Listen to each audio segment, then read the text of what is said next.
All right, folks, welcome in to Pickaxe and Roll, brought to you by our good friends over at Superbook Sports.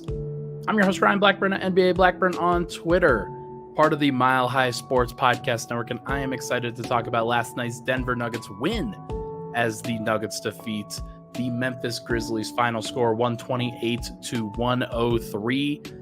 Really great stuff from Denver. Really exciting win. If you're a Nuggets fan and you're hoping that Denver takes care of business on this upcoming 5-game homestand, they've got just 10 games left in the season. They've got a chance to do something special for their franchise history, which is also exciting. But I'm thinking about a lot of different topics here. Think about a lot of different things that the Nuggets have sort of gone about and sort of accomplished over the course of this time. And I just really like Denver's approach in this last game, and that was very exciting to see. If you can, it'd be awesome if you could rate, review, and subscribe to the podcast. Would be awesome. It's also just great to just see regulars in here. Dr. Van Nostrand in here as always. Really appreciate it. Snow Wolf is here. Nadine Marcus is here. A new face, Blue Owl Flooring, is here, and Rob Sheldon also here. Just really excited to continue to develop a little bit of a community here. Folks that are excited to see me go live. If you'd like to see if it's 10 a.m., if it's 11 a.m., if it's noon on these kind of off days, let me know what day is most, or what time exactly is most accessible for people, because I'm looking forward in my, like, just over the course of these next few weeks here. Like, Denver's just basically on day, off day, pretty much every single time. So I'm going to podcast on all the off days. That's just how I'm going to approach this thing, or I'm going to do my best. And so let me know what time works for you guys. If you'd prefer me to go later, I could try to do that too. But I tend to think that the morning is best for just about everybody. All right. Let's get to it. Let's talk about this last win. Let's talk about the Denver Nuggets just really approaching things well. Starting with Nikola Jokic. We're going to focus on the veterans in the first segment, the young guys in the second segment, and something in the third segment. I'm going to share a stat that I think a lot of people are going to be surprised by, about how Denver is taking care of business. 128-103. Denver got off to a really great start in the first quarter last night. They won it 39-24. Nikola Jokic basically played the entire first quarter and had 17 points, or actually it was 16. For whatever reason, there was a weird scoreboard glitch, a weird scorekeeping glitch, where they took away a couple free throws. I'm not sure how that happened, but like it wasn't anything like on the court that happened. It was just something in the score. But he has, I think it was 16 points it ended up being in the first quarter, and really set the tone for Denver. Really did a nice job against the Jaren Jackson Jr., Santi Aldama front court. Immediately got Jaren Jackson into foul trouble. Immediately showcased his dominance. There was nothing that Jaren Jackson Jr., the defensive player of the year last year, could possibly have done. Any possible way. Nothing he could have done to give Jokic any sort of problems.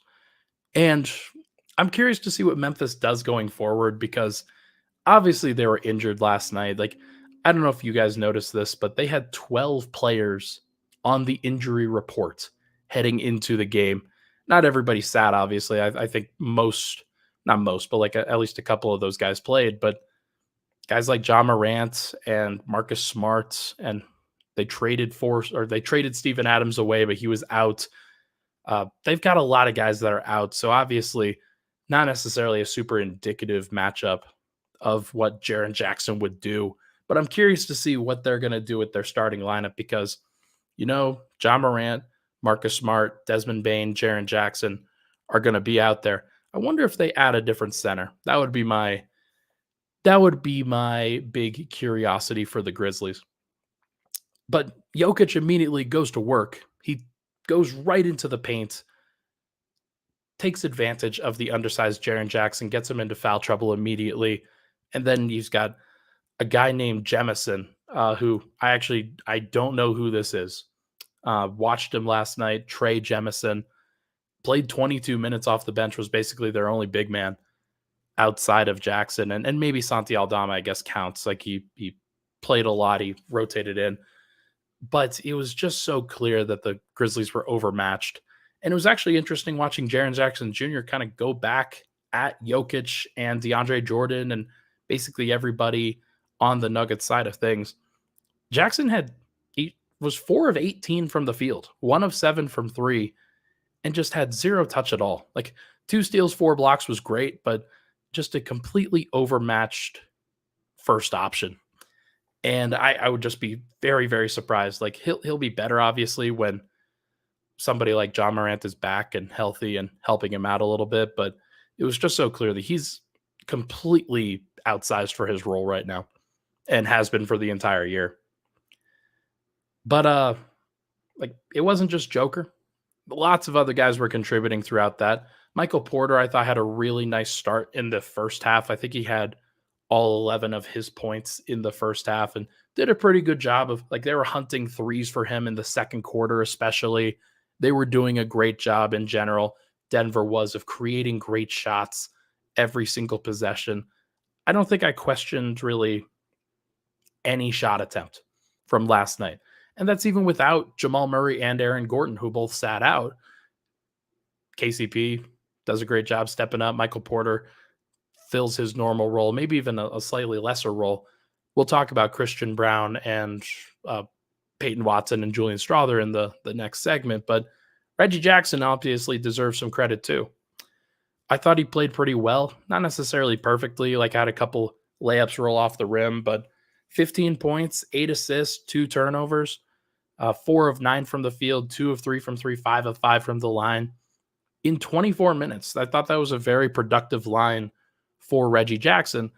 Obviously didn't have the craziest matchup. He was matched up with Scottie Pippen Jr., who's just very undersized, very clearly could not do much of anything with Reggie Jackson, which if you can't do much of anything with Reggie Jackson, then that's how you know you're outsized and outsourced if you are the Grizzlies. But it was just so clear that Denver was in control. They got whatever they wanted to get.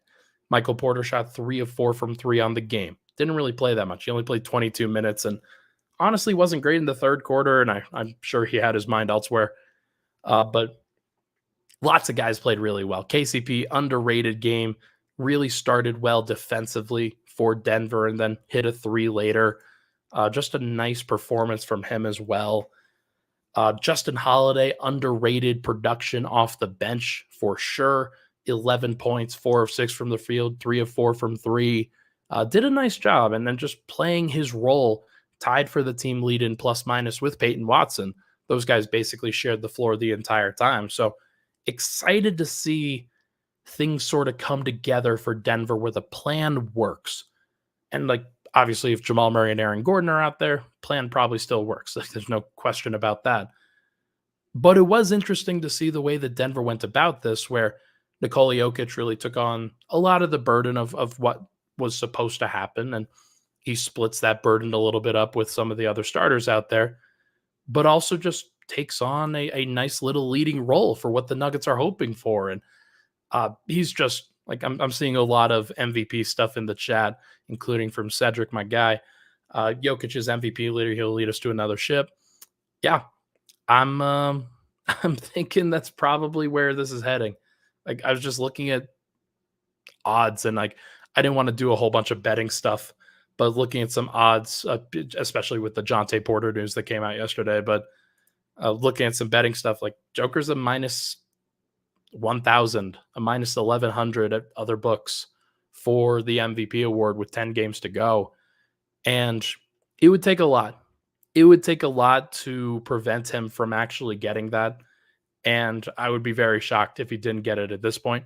If he continues to have performances like this, where nobody can really bother him, goes up against the reigning defensive player of the year and just makes him look pretty childish. Like he muscled Jaren Jackson out of the way on several occasions, just spinning off of him, going through him, shooting over him, shooting around him, moving off ball, drawing foul trouble. Like, it was just a clinic of how you deal with a guy like that.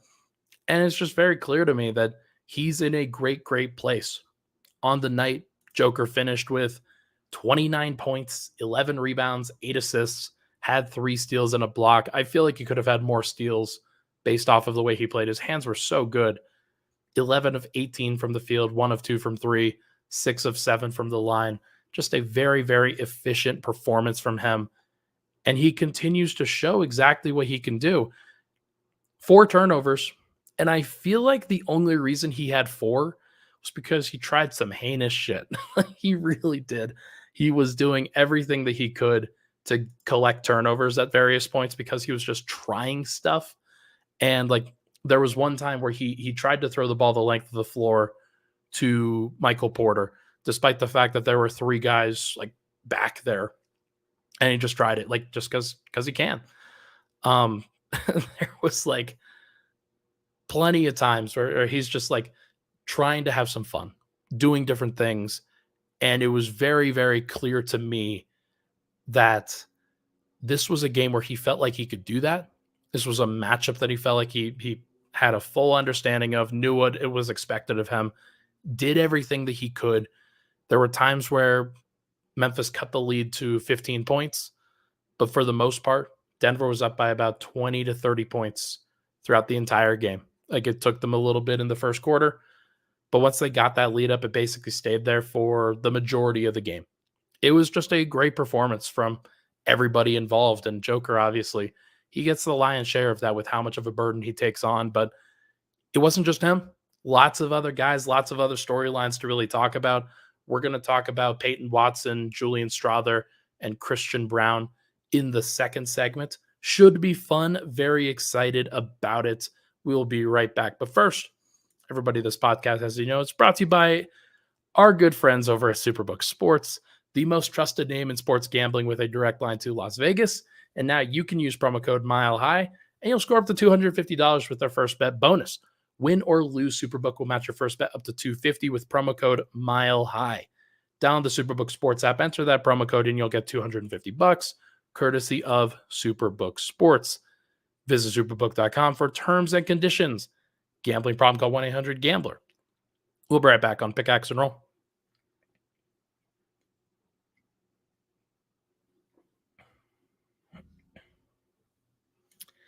And we are back. Pickaxe and Roll, Ryan Blackburn here. Thank you so much, everybody, for tuning in. Hope no players are listening into the Superbook Sports read, because I wouldn't want anybody to wouldn't want anybody to get the wrong idea. All right, let's get back to it. Let's talk about the young guys. Let's talk about what they're bringing to the table right now. I want to start with Julian Strawther. It was great to see it. Great to see what Julian was able to bring to the table last night. It's been a while since he's been in the rotation, like actual rotation minutes. He's had games where he's played 20 plus, but I think the only one that he did was second night of a back-to-back. Denver was getting blown out. Like it was very clear that Julian was just like, he was going to play. And so he plays 22 minutes last night, and I thought he looked a little bit shaky initially, just like getting into it physically, but I was clearly wrong. And clearly Julian brought some stuff to the table that was very exciting for everybody involved. 14 points, 5 of 11 from the field, 2 of 7 from 3, 2 of 2 from the line, couple rebounds and an assist. Was a plus 12 in his minutes, which you're not usually seeing from a young guy like this, where he's trying stuff. He's trying to get back into the swing of things, but his role for the Nuggets is going to be taking shots. It's going to be absorbing usage. That's how he's going to be impactful, more so than somebody like a Christian Braun or Peyton Watson, because those guys, they have a little bit more of an all-around game and can affect it in different ways. Julian, we're still waiting on that. Like we're still waiting on the defensive production and the rebounding and the playmaking and things like that. But what he can do is get off a shot. And it is very clear, in my opinion, that like there's going to be some learning curve there. Rob says it here. Can't wait to see him develop next season. He has legit microwave abilities, absolutely zero conscious and no limit to his range. It was cool to see. It was cool to see him pick that up and play without fear. And that's one thing that you can really say about like Julian specifically is that he's never going to play with fear. He's never going to play tentatively. That's just not how he's wired, and that's not how he was successful at Gonzaga. So why would he play like that at the NBA level if it got him to the NBA? So he's going to have to figure out when his shots are, but so much of Julian becoming a better player is going to be about him being willing and confident at those spots. Now, I will say this. The microwave scorer type, it is probably the first archetype of player that gets cut from a playoff rotation because he's going to have to find ways to impact the game even when the shot isn't falling. Because for a microwave scorer, it's very often that they will go 2 of 9, 3 of 10, 4 of 12, something like that. And so if that's the case, you got to find ways to impact it in a positive way, or else other guys are going to have to pick up the slack. So I want to see him continue to develop some other trait a little bit more, whether it's a rebounding or playmaking, or hey, he's drawing charges defensively, or he's picking pockets or something like that. Like, I would like to see him do one other thing at least before really talking about him as a playoff rotation guy. And so, question here from Dr. Van Nostrand: any chance we see any Strother minutes in the playoffs? I would be distinctly shocked. I would be shocked. And it's not his fault. Like, he got hurt. He's still young. This is, and like, you follow up in a good way here. It is exactly like the P. Watt run. Exactly like it. Now, Strother played more than P. Watt at the beginning of the year and clearly has a little bit more stability to his game. But what I will say is Denver's just got enough wing options here between Christian Braun, Peyton Watson, Justin Holiday off the bench, and that's not even including the starters. They've just got enough guys that they can go to that you feel okay about the different combinations that they're going to go to. You feel okay with it. And like, I have very little doubt that Christian Braun and Justin Holiday specifically are going to be the go-to guys on the wing for Denver. And Peyton Watson's going to find time as well. Like, he'll probably play more forward than wing, but you just have to defend. You have to be smart. And I'm a little bit hesitant to just put Strother out there, put him in the fire, because it's just not fair to him. Like, he hasn't had that time. So we'll see. Like, but hey, we'll see whether you can do it in a blowout. That would be good. I would love to see him continue to get more reps, especially over these last 10 games, because that will help him tremendously. But now we got to talk about Christian Braun, who was sorry, just laughing at this comment. I want him to hit a game-winning shot, and the commentator to stay. That was the shot that was the Strother that broke. Let's say it's the Suns' back because they're playing Denver next. That would be so funny. That would be so good. Can you imagine? Like, a game-winning shot from Julian Strother in the playoffs? That is the brightest timeline. That would be so funny. Oh my gosh. Yeah, we'll see where it goes. Let's talk about Christian though. Really good minutes from Christian over the course of these last couple. There are weaknesses in his game, and Truth Teller in the comments brings up a lack of corner three-point shot. Of course, Truth Teller, you're sort of discounting the fact that he's shooting like 45% on above the break threes. So I think that's okay. They'll be fine with that. It's just about, hey, just spot up above the break. Like, that'll be okay. Christian's playing great. Christian is playing really, really well right now. Started this game, played 36 minutes in the last game. Christian only played 22 minutes last night, but had 17 points, 5 rebounds, 2 assists. Was only a +5, but that was more because of like just the way that the game went. Not necessarily his fault or anything like that, but he shot 8 of 10 from the field, 1 of 2 from 3, was very aggressive in transition and cutting and doing the things that he's supposed to do.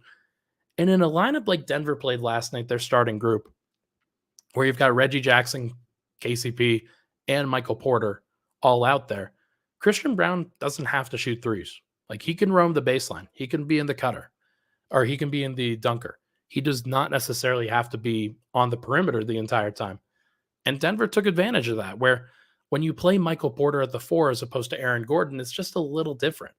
Now, if Aaron Gordon's out there, then Christian's going to have to make some threes, and that's going to get the spacing a little bit more tight.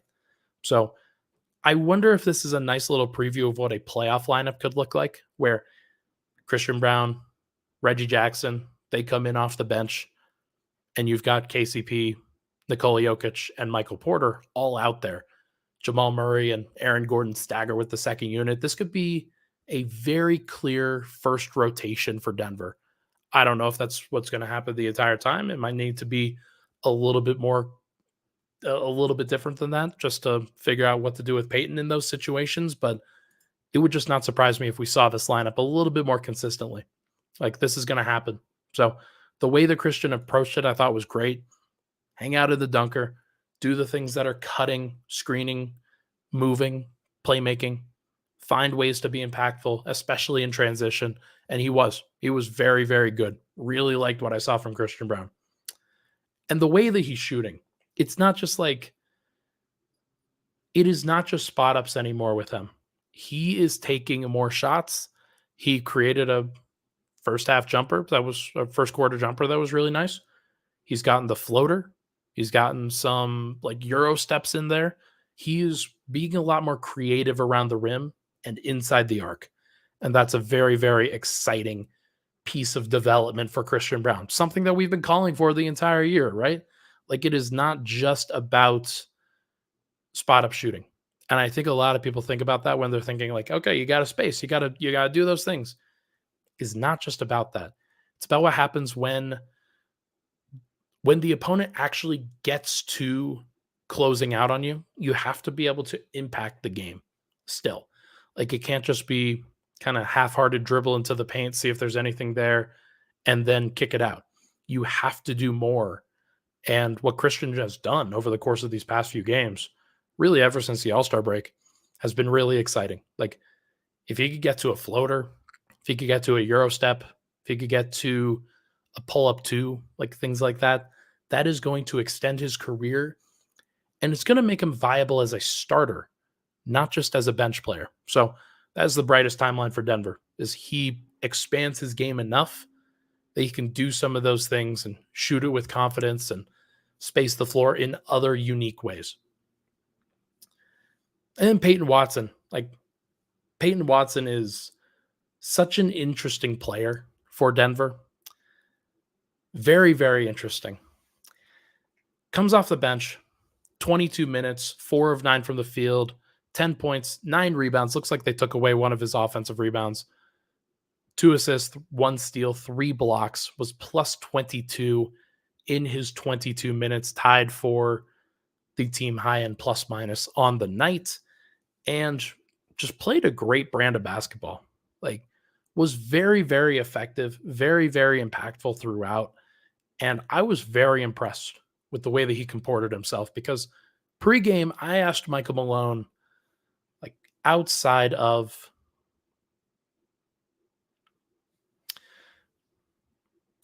this is actually not true. You do not have to get all the way to the corner on the pick and rolls. You can be on the opposite wing. You can be roaming the baseline. If you're Aaron Gordon, like, there are ways that they could build this up, truth teller. Like, Christian Braun does not just have to be in the corner all the time. Like, there's no reason for that. Like, sometimes he's going to have to be there and he'll have to make some shots. Like, that's going to be. So if it's forcing him to be there, then sure, I'm concerned. Like, I'm really not. Okay. Peyton Watson.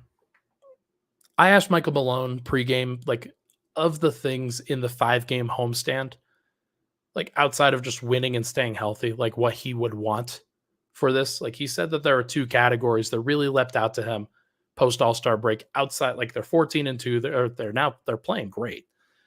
But there are 2 categories that really leapt out. It was the defensive rebounding and it was the paint defense. And so what does Peyton Watson do? How does he respond? 3 blocks, 7 defensive rebounds, 9 on the game. And that's for a guy that has been really struggling. That's been really struggling as a rebounder. I've highlighted this on this podcast before. that if there is one guy outside of maybe Zeke Naji that I think is going to be like that deserves some criticism for the way that the rebounding has gone with the bench, it is Peyton Watson.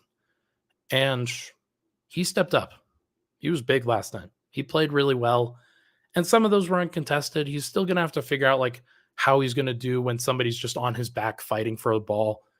He's going to have to be able to hold up in those situations, even if the player that's behind him is bigger than him. He's going to have to figure it out.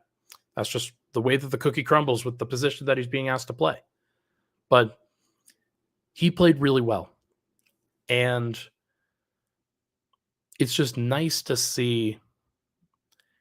It is nice to see him respond in that regard because Denver just needs guys who are willing and able to fill the role that they're being asked to fill. With the way that the starters are so good, you don't have to do anything too crazy. You don't have to do anything wild. All you have to do is step up, do the things that you're being asked to do, and rebounding is one of them for him. Like, he's just got to do it. And I talked to him last night, and I want to share this quote from him just about where he thinks he's improved the most, because he talked about rebounding. He talked about boxing out. He talked about how he needs to be a little bit more vigilant on that regard. And like, I credit to him. Like, that's, you got to understand that that's what he's going to be like. That's how he's going to have to do it. I asked him what he thinks he's improved most this year, just in a year where he's been developing as much as he has.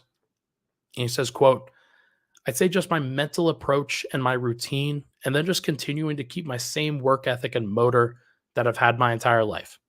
My thing is, if it's taken me this far and it's gotten me here, why stop now? I just want to continue to be the first one in the gym and continue to put the work in and just show this franchise my loyalty to the game and how much I care about not only the team and myself and winning."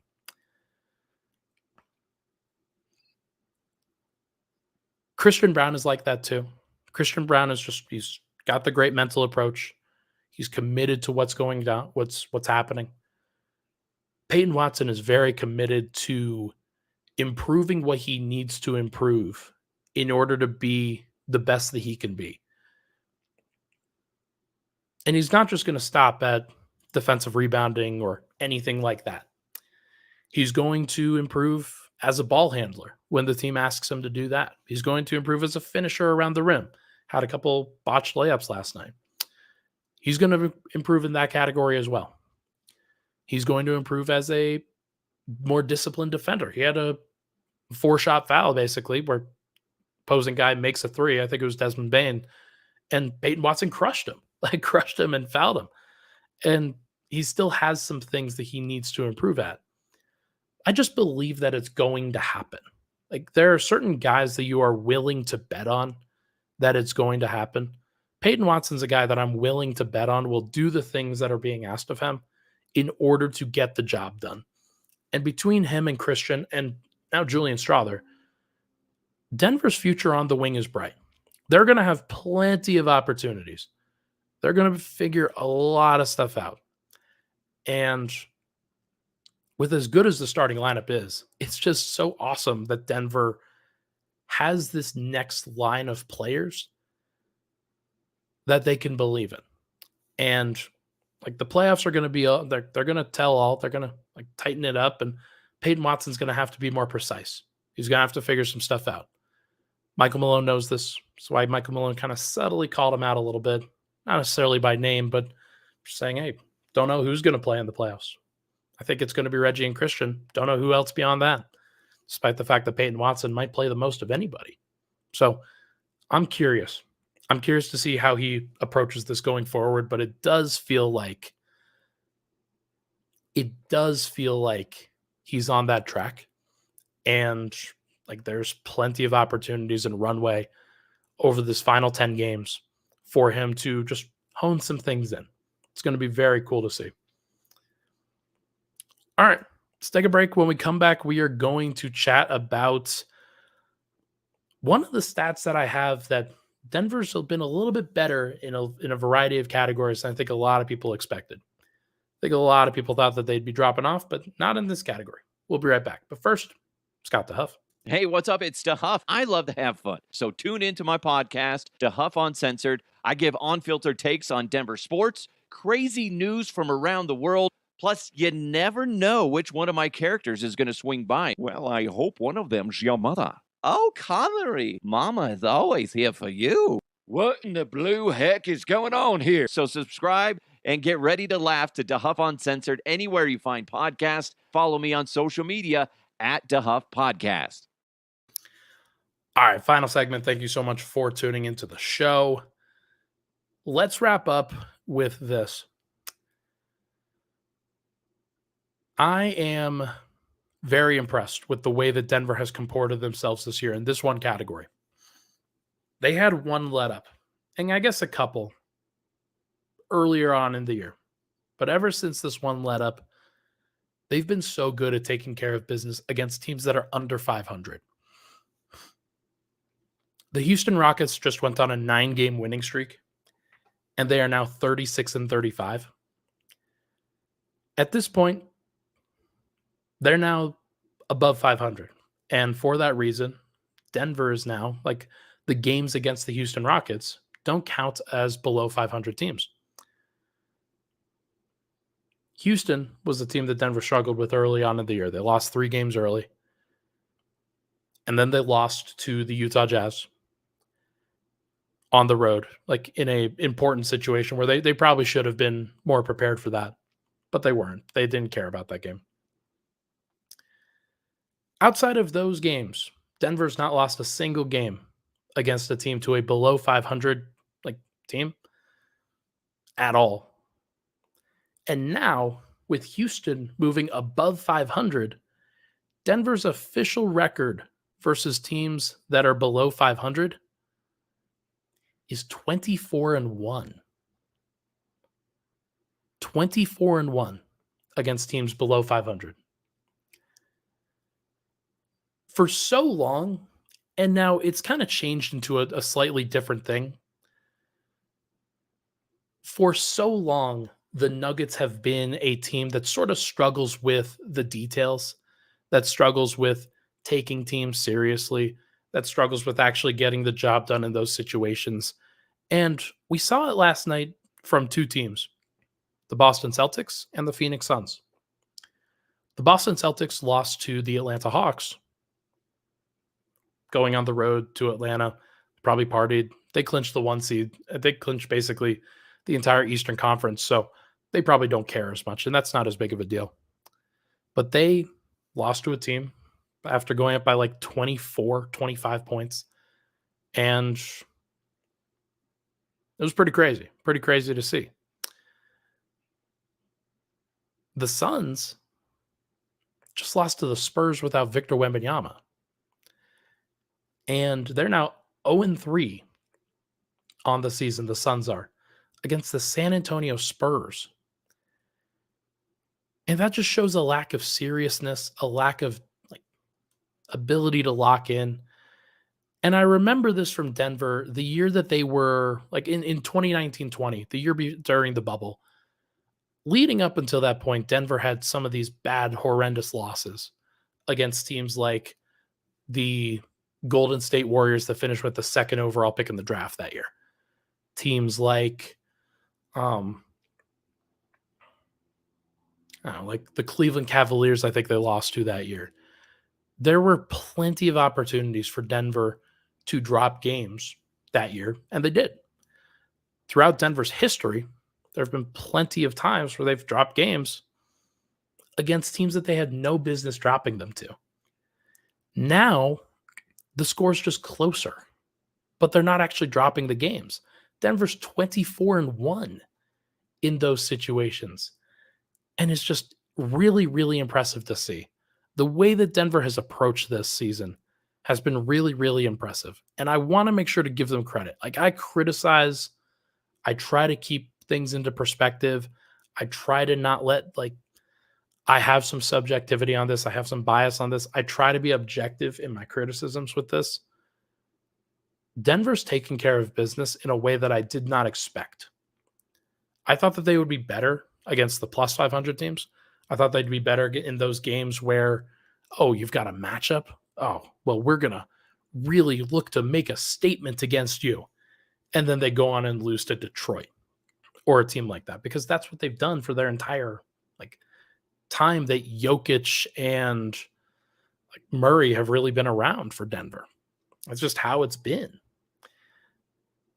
But that hasn't been the case this year. And I've been pretty impressed with the way that they've handled themselves, the way that they've comported themselves. Hasn't been perfect. Don't want to sit here and say that it has been. Like, I'm allowed to be critical, obviously, when they give up a 20, like they have a 40-point lead against the Utah Jazz, and then it drops down to 15, like in the blink of an eye. Like, obviously, that deserves a little bit of criticism. But they've taken care of business beyond that. And the way that they've handled themselves in those moments has been really, really impressive. And they deserve a ton of credit for putting themselves into positions to succeed. And it's why they're the 1 seed. If we're being honest, it is why they are the 1 seed right now, because they've been able to take care of business a little bit better than even the OKC Thunder. OKC is now 22-5 against below 500 teams. I've remembered some games that they had against Detroit and against San Antonio, where you drop games that are kind of inexplicable, but one-off matchups that you're not really worried about, but comes back to bite you. Now, OKC's done a better job against the teams that are 500 and above, and they may still get the 1 seed. They are still like OKC. If they win out, they're the 1 seed, despite the fact that they're currently in the 2 seed right now. But Minnesota, for example, is 20-5. The Pelicans, who are now in 4th place, by the way, they have passed the LA Clippers, or are tied in the loss column, tied with the record, and they have a tiebreaker. Pelicans are 20-7. Clippers are 22-4. They've actually done a pretty good job there, but they're just 22-23 against 500 and above teams. They are not as good at the top levels. But to me, it's just very, very impressive the way that they have handled this. I've been very, very critical at various points, but if Denver is going to approach it this way, it shows a level of maturity. It shows a level of respect for the opponent. Nikola Jokic, I'm sure, is very helpful with that. But even in the games that he's missed, like, Denver's done a really good job of stepping up in those moments. And like against Portland, against the Clippers early on in the season, they've had a couple of other wins without, not a couple. I think they've had one other win without Jokic, if I'm not mistaken, but I can't remember it off the top of my head. But Denver's approached this really, really well. And I wanted to give them credit. As often as I am critical of them, I would like to offer some praise. They have done a very, very nice job. Truth Teller is still going off in the comments on pick and roll spacing and corner shooting. Bro, just enjoy the time and enjoy the day. It's going to be okay. All right. I think that's going to do it. I think that's actually going to do it for this episode of Pickaxe and Roll. Let me know what you think. Let me know if you have any questions on their consistency and what they've actually done. Like, there are some things that I'd like for them to improve in terms of the margin of victory and things like that, but it's okay. Should be just fine. Big Namek, appreciate you stopping by. I am feeling better. Not perfect, but feeling much better, and I'm sure my voice sounds a little bit better too. Always love to hang out with the crowd. Thank you to the regulars for popping in. Dr. Vendostran is here. Rob Sheldon is here. JK Walrus is here. Just always nice to see the regular crew. Everybody, thank you so much for tuning into the show. Please hit that like button, that subscribe button on the way out. Would greatly appreciate it. I will talk to you guys on Thursday.